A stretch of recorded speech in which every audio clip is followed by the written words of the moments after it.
এবারে অনমোল ত্রিপুরা সামাজিক সংস্থার কর্ণধার শ্রীযুক্ত দেবজ্যোতি সরকার মহাশয়কে বরণ করে নিচ্ছেন এই সংস্থার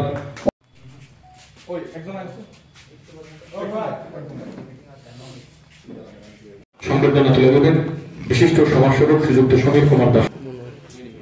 আমি পেছনে যে সমস্ত আমার যুব ভাইয়েরা উপস্থিত রয়েছেন আপনাদের বর্গ জোরে করে কলম এবং প্যাড দেওয়ার মধ্য দিয়ে আমরা বয়োজ্যেষ্ঠ শ্রীযুক্ত তদুর ঘোষ মহাশয়কে